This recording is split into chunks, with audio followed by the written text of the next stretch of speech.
Cultura zapoteca.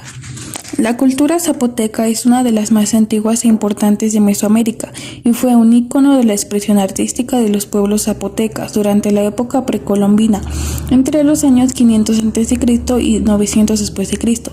Ocupaban el territorio mexicano del actual Valle de Oaxaca y el istmo de Tehuantepec. Creían en su procedencia directa desde el cielo y ellos mismos se llamaban Binitza, que significa la gente de las nubes, apodo que hacía referencia además a su asentamiento en tierras montañosas altas. Los zapotecas tenían una estructura social piramidal compuesta por los gobernantes, representaban la cúspide integrada por nobles y sacerdotes, élite y comerciantes, élite integrada por guerreros, caciques y funcionarios de gobierno. Comerciantes formaban parte del resto de la población, solo que contaban con algunos pocos privilegios. La población integraban el estrato más bajo y mayoritario, conformado por los campesinos, artesanos y esclavos. La palabra zapoteca proviene del náhuatl, que significa pueblo del zapote. Los primeros zapotecos eran sedentarios, vivían en asentamientos agrícolas, adoraban un panteón de dioses, encabezados por el dios de la lluvia, Cosijo, representado por un símbolo de la fertilidad que combinaba los símbolos de la tierra jaguar y del cielo serpiente, símbolos comunes en las culturas mesoamericanas. Cada región tenía su propia autodenominación. Los zapotecos de la región Istmo se autodenominaban Binza o Biniza, que significa en idioma zapoteco gente de las nubes. Entre los mitos que existen se dice que son descendientes de la roca, la arena y las nubes.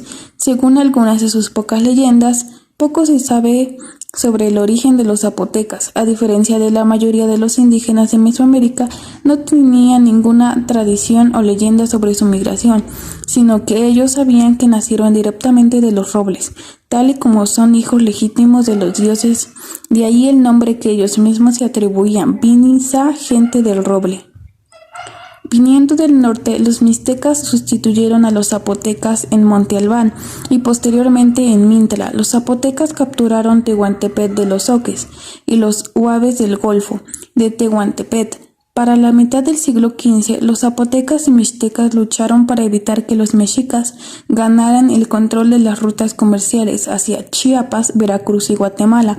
Bajo el mando de Cosijoeso, los zapotecas soportaron un largo sitio en la montaña rocosa de Guiandola, manteniendo la vista sobre Tehuantepec. Finalmente, para conservar su autonomía política, establecieron una alianza con los mexicas, misma que se vería rota con la llegada de los españoles y la posterior caída de Tenochtitlan. Los zapotecas desarrollaron una agricultura muy variada. Ellos cultivaron varias especies de chile, fresa, calabaza y cacao, y el más importante de todos, el maíz, que a principios del periodo clásico daba sustento a numerosas aldeas. Para tener buenas cosechas, rendían culto al sol, la lluvia, la tierra y el maíz.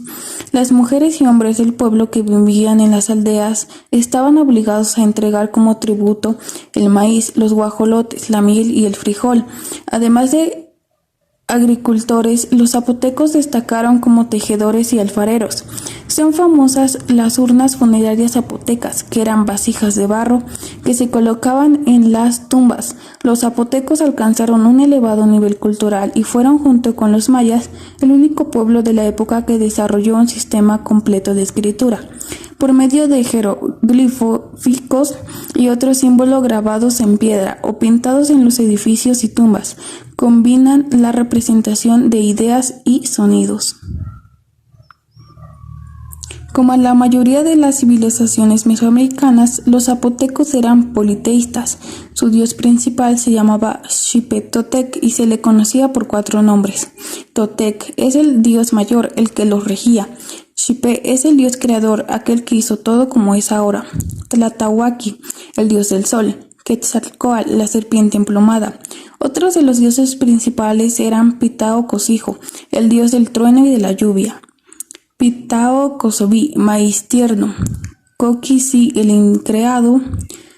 Sonotzi Quecuyá, dios de los terremotos.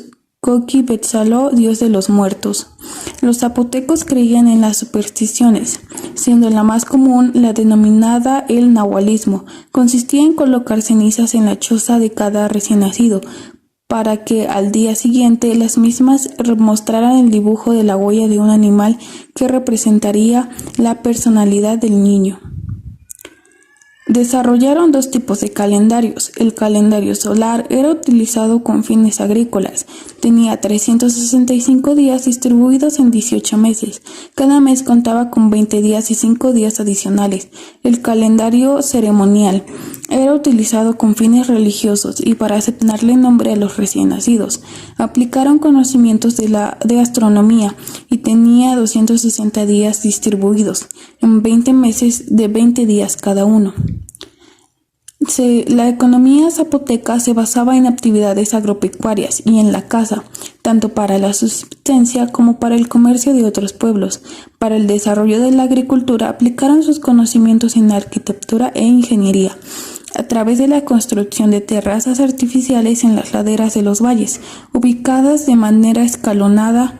De este modo proveían agua a las tierras cultivadas. Decadencia. Monte Albán dominó a los valles hasta fines del periodo clásico mesoamericano y, al igual que otras ciudades mesoamericanas, entre los años 700 y 1200 después de Cristo terminó su esplendor. Pese a ello, la cultura zapoteca continuó en los valles de Oaxaca, Tabasco y Veracruz. El juego de la pelota fue un deporte con connotaciones rituales, jugado desde 1400 a.C. por los pueblos mesoamericanos. Las reglas del juego de la pelota, si acaso las había, no se conocen. A juzgar por su descendiente, Ulama, eran probablemente similares al deporte del racquetball, donde el objetivo es mantener la bola en juego. Algunos historiadores poco confiables hablan del uso de una cabeza.